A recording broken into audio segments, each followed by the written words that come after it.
Hi everyone, thanks for tuning in. So I've been told normally Alex sits on this chair, and today we're switching things around. So I'm gonna ask the questions. I hope that you guys are going to submit a lot of questions so that I don't have to do a lot of the work. My name is Laura. I'm one of the companies, or I run one of the companies that Alex has funded. And our company simplifies shipping for e-commerce. So we offer an easy-to-use API that connects our customers who are e-commerce stores, platforms, and marketplaces to a network of different shipping providers. I'll leave it to Alex to introduce himself. Hey everybody, thanks for tuning in. And just to reiterate what Laura said, definitely post questions in the comments as you come up with them, and they'll be surfaced up. There's a screen here. Laura can see it, and she'll definitely be able to answer those, or ask those questions, get them answered. But briefly, co-founder, CEO of FundersClub.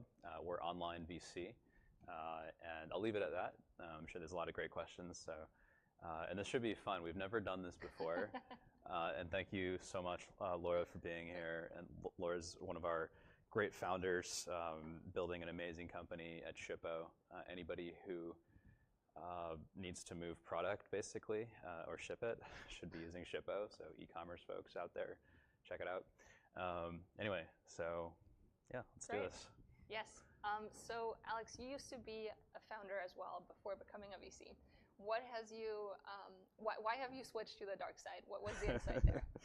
Yeah, and you know, to address the now that I'm a VC point, while I am a VC, and I am wearing a Patagonia vest, for example, standard issue uniform. I started off as a founder. I still consider myself a founder.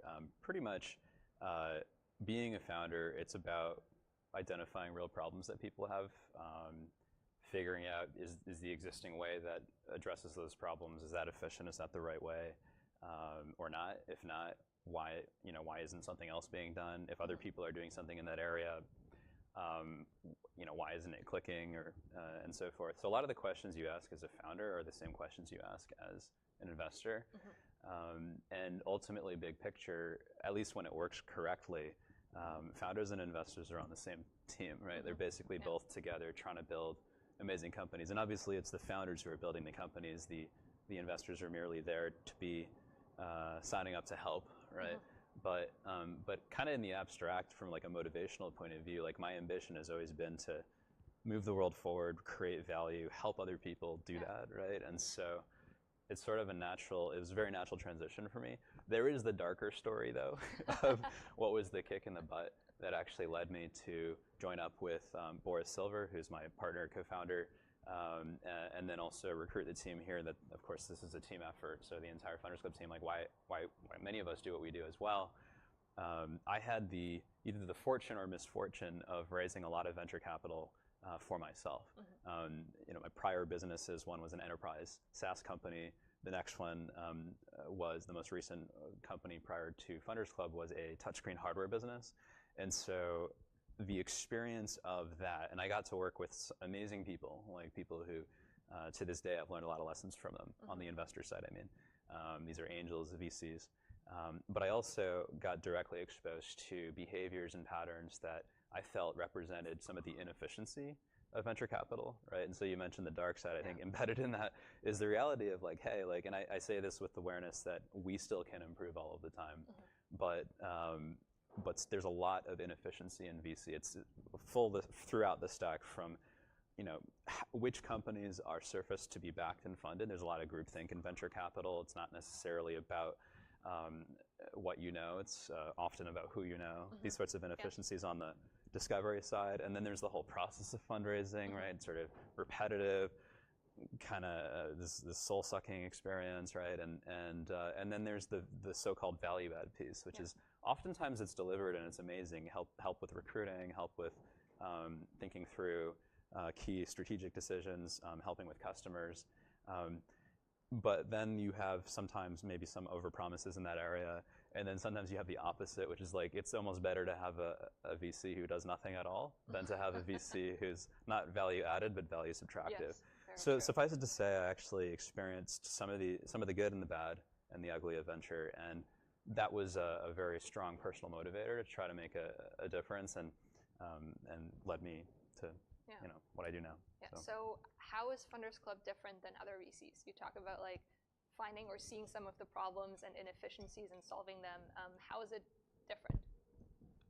Sure. So I'll start with like some of the similarities. Like we, from a business model point of view, we're very much aligned with the traditional model, which is our goal is to discover the world's best founders. You think you are one of the world's best founders. You are, and to arm them with capital, obviously, to grow their businesses, but also support in the form of help with recruiting and these sorts of things.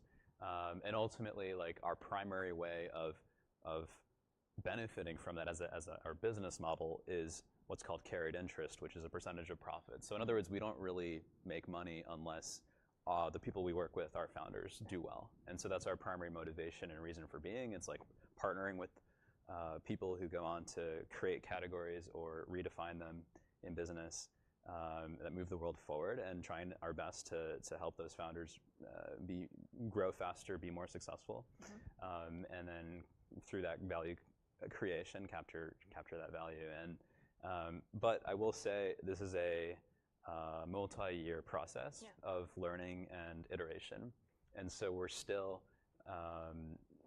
getting better, right? Yeah. And so like I think that every VC, including FC, can be self-reflective and think about, okay, like how can we do the different activities of our the better, right? So we're not perfect, in other words, to finish that off. I think we can do way better. Yeah.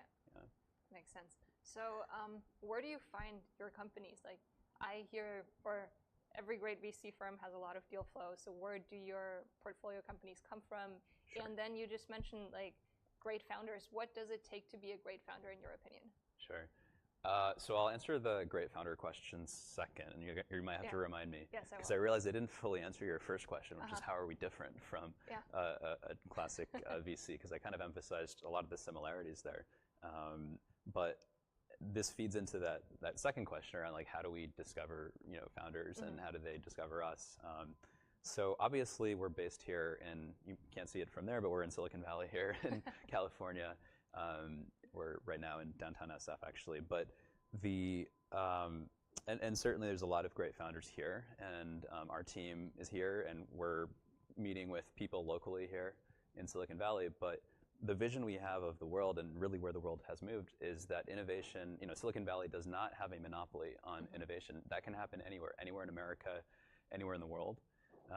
And more so that is happening. And so what we're building, even though something like 75% of our companies are based here, we're really building for the future. And so we have a network of 19,000 people on the ground across 60 countries.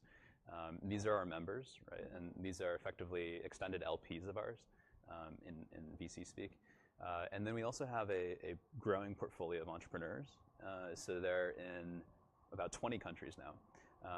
And so we have this network effect, basically, that we're bringing to venture capital. And that's one way that we're significantly different. Is traditionally, VC's always been a very human capital intensive business, but typical VC firms don't look at that as a product opportunity to harness that network effect for better optimizing the discovery of great ideas and great entrepreneurs. In other words, how can we make it less about just who you know and getting on the insider track, although we help people do that, right? And we understand the reality that sometimes it is about that.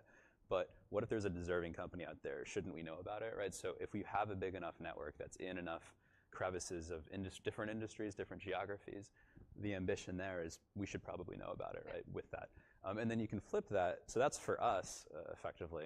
And you can kind of see how that might be useful for vetting, and there's things that we do back of house to help use that network for better understanding markets and businesses. But you can see how you can actually take that network and have that help founders in a way that previously was not really a thing, right? Specifically, if you have thousands of people who have the capital and the interest to invest in sort of the next generation of successful companies, tends to track to people who are successful, who are plugged in, who have in their vertical some very deep experience and knowledge. And we've seen that lead to things like partnerships, new hire. I think you've hired some people from that network. I was just talking to a founder earlier today who ultimately sold his company. It was a great outcome for him and his team. and investors. And it turns out the person leading the M&A on the deal team was one of our members, and I only learned that yesterday. But and so it's that kind of thing that we see as a unique opportunity, and beyond the network, actually taking software very seriously. And so we have about a half a dozen people on our product, engineering, and design team who work in partnership with our venture team, our community team, others, to look at software as like core to the VC model. So how can we build software that actually helps our founders? And so it's a long answer, but that's a little bit of how we're different, a little bit of how we discover founders in a way that maybe is different from traditional VC. Okay. There's also the traditional story. I mean, we could at some point maybe talk about how we met, but Yes. we still kind of do the traditional sort of happenstance thing as well. But very cool. So let's say you get like a founding team into the door. How do you evaluate the founding team, the business? These are two separate questions. Like, what are the metrics you're looking at for the business, and how do you know, or what is a great founder for you? Sure. So I'll talk about the founder piece first, because we, as FC, we enter typically at the seed stage, and this is a stage where a lot can go wrong still. I mean, frankly, startups is like a long marathon where a lot can go wrong always, but especially at the seed stage, it's a very early stage. So who is driving the business is really, really important, obviously. For us, things that we look at is sort of the resonance between the founding team and the opportunity, right? And the reason I say it in that way is we have backed many first-time entrepreneurs. If I were to say, the experience of the founder, it almost implies that we mandate that, Mark Zuckerberg would have had to, founded MySpace or something to right? But we don't believe in that. When you take that example, Mark, previous to founding Facebook, had started this hack, basically at Harvard to actually make a real Facebook, but for Harvard. Previous to that, he had started and sold a music startup. So like, there were signs there that that founder had what it would take to build a company that can actually meet a real purpose and sort of do things that kind of buck against convention, right? And so we're looking for founders who resonate with the opportunity. We're looking for founders who, towards that last point I was making about just sort of going through brick walls, right?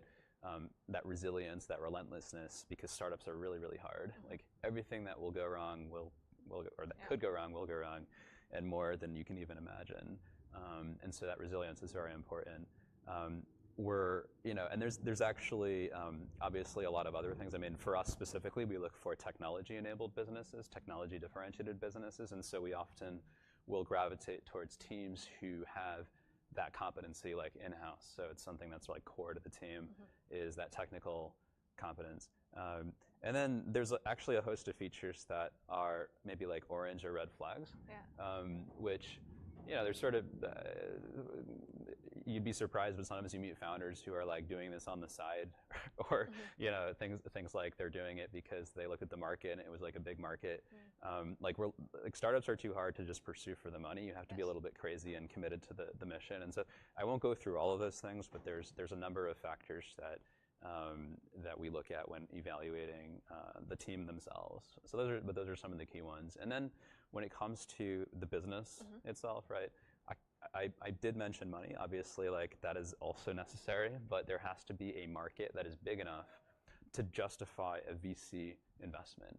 And that's something that I have a blog post on it, fundraising advice for founders raising their first round. I think my first piece of advice is like, consider not raising money from VCs. Just because VC capital is a very specific type of money. It's the type of capital you would want to raise if you believe that you can build $1 billion business.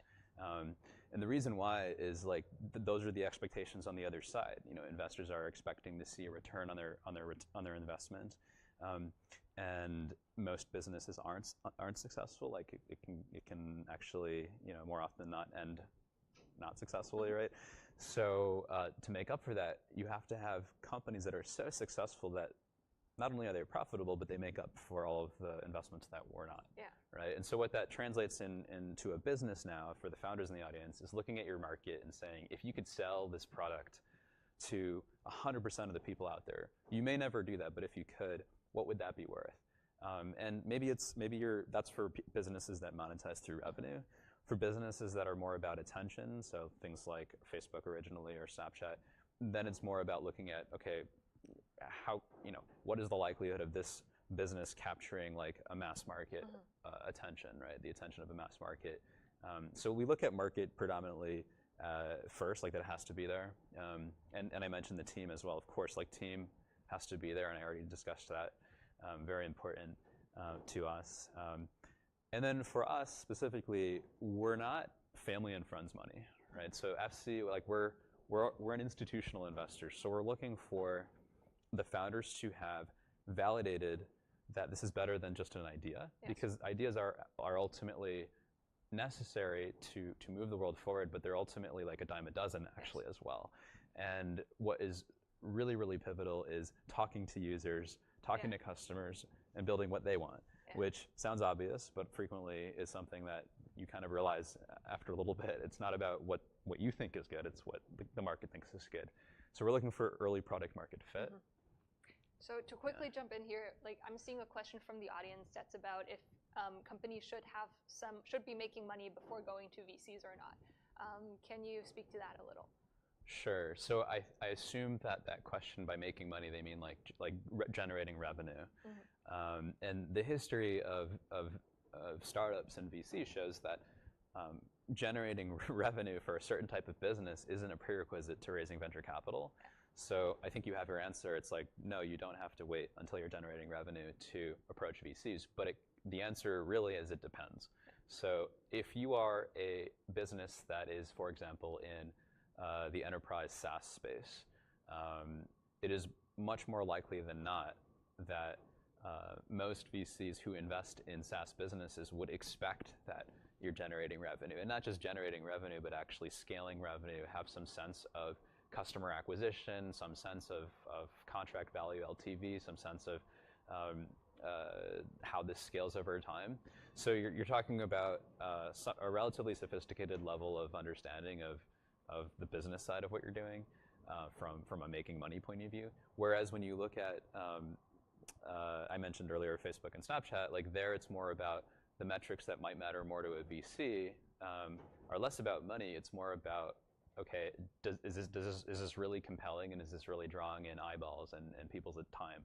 And that would be measurable through things like engagement, retention, growth of daily, weekly actives, the ratio of those, and so forth. So it depends, and it kind of depends on the expectations for your type of business specifically. So there's no like one size fits all.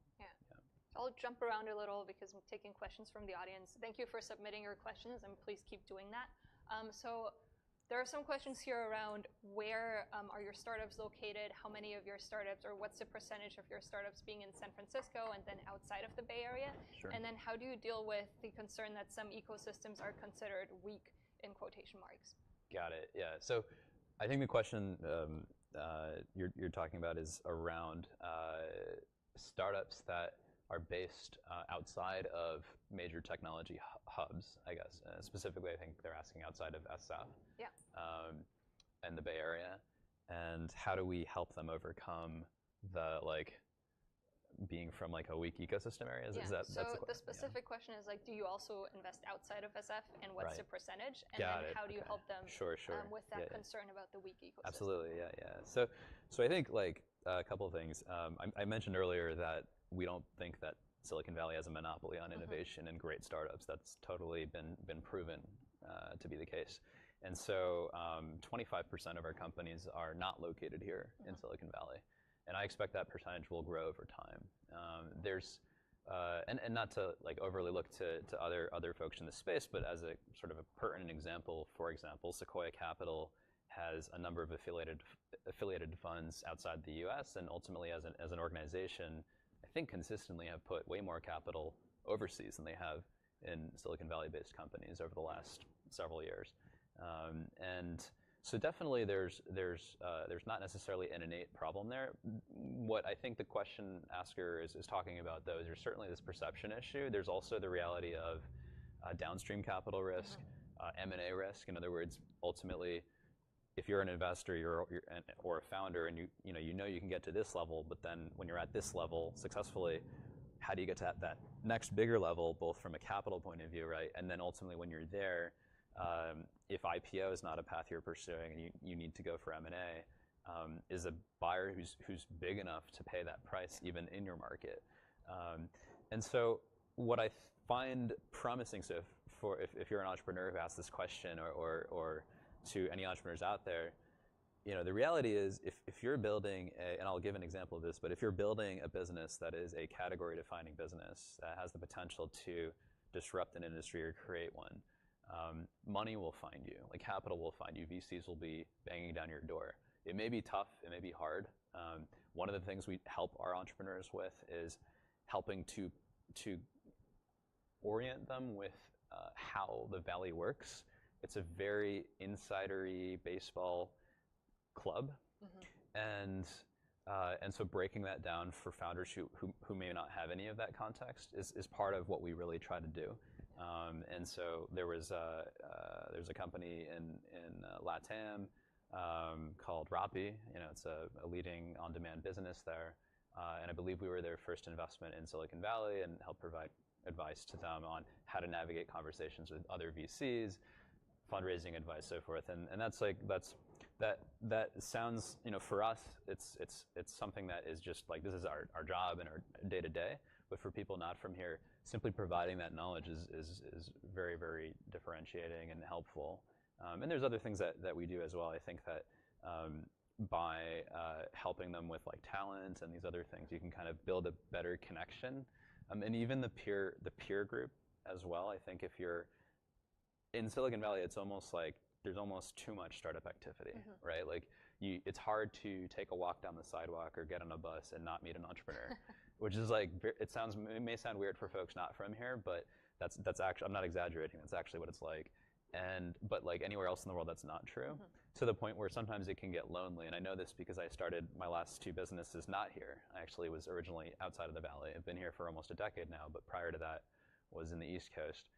And so actually just providing a peer group and that sort of helping to calibrate founders to like, hey, you think 100%'s here, it's actually here. You're only thinking at 10%, and that positive glass half full orientation as well, I think is something that the Valley has a lot of, and maybe not a lot of the world has yet, but it's catching up. So. Yeah, I completely agree with that. Like Shippo, or me and my co-founder, were both from Germany. We moved here, and even before FundersClub invested, they already helped us with connections to 500 startups, and then later on with other really valuable connections as well. So I completely agree here. Nice. We have some other questions. One is blockchain related. I know that FundersClub is an early investor in Bitcoin. Can you talk a little bit about the paradigm shift and what is blockchain? Do you invest in blockchain? How do you think about that?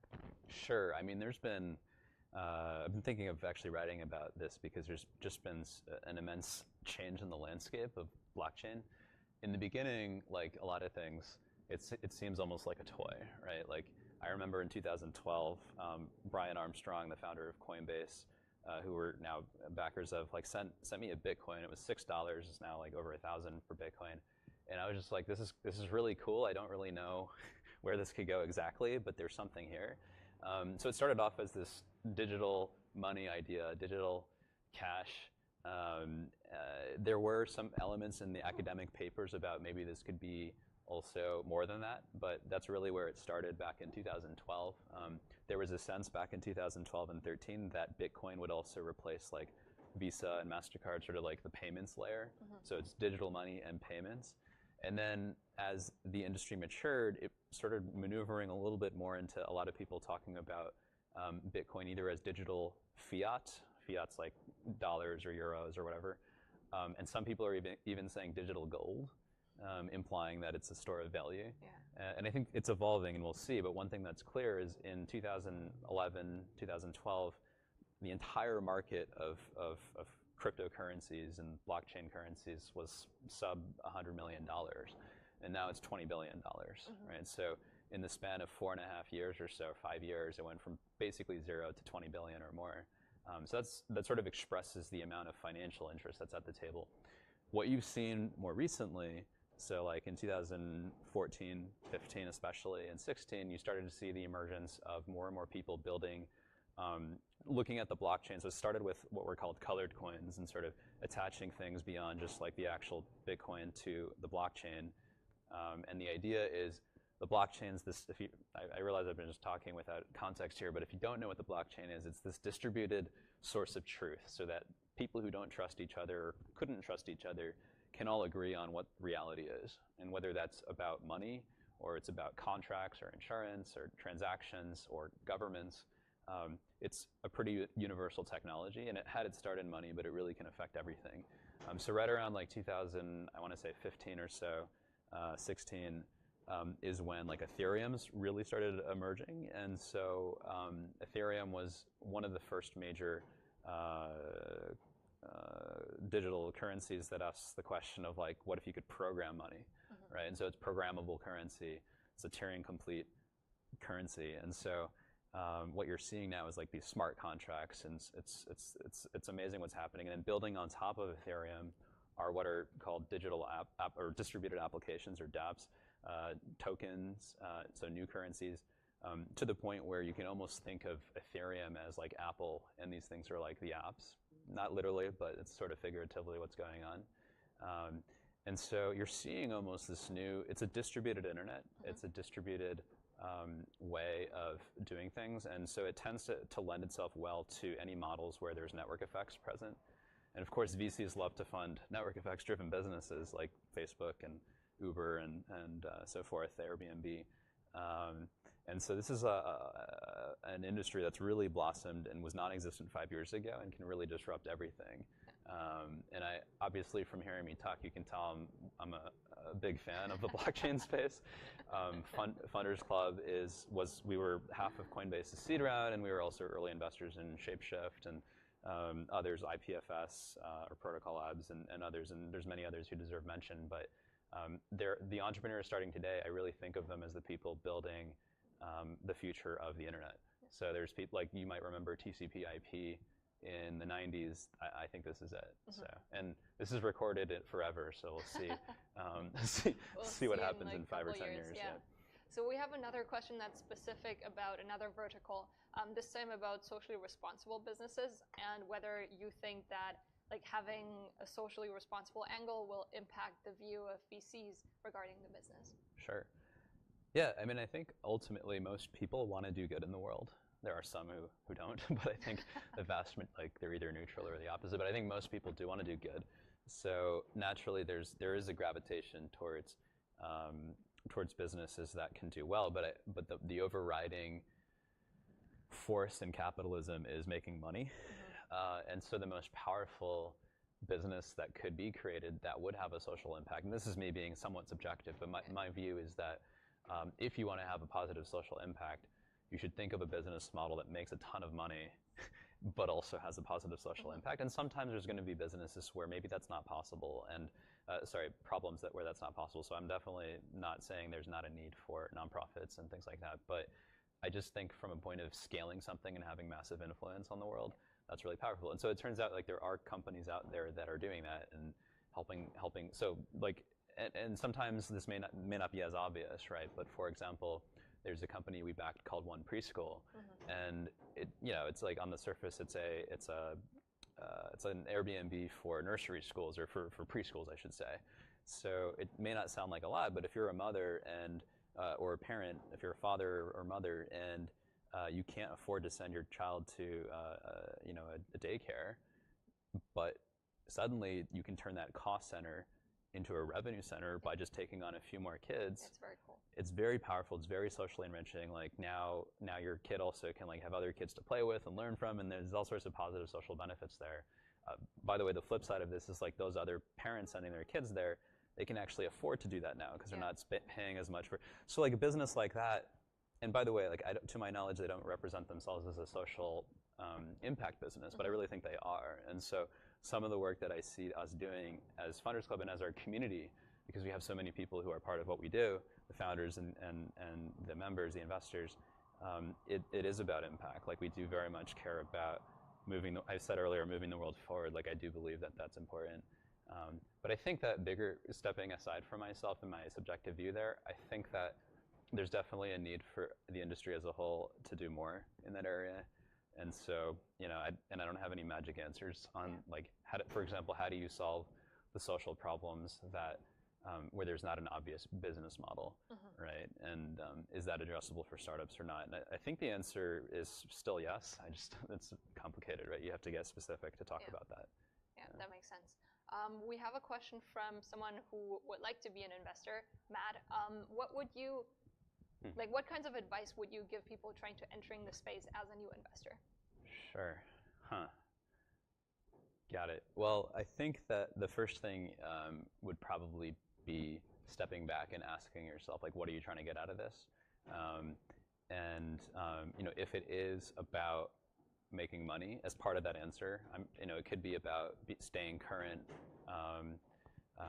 learning about the future, helping people. Yeah.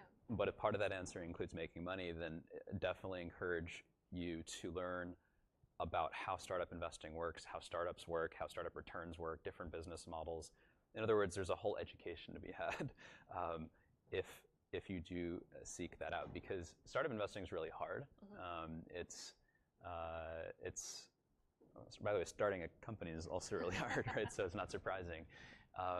And it's a great way to lose money if you don't know what you're doing. And even if you do know what you're doing, you're going to lose money.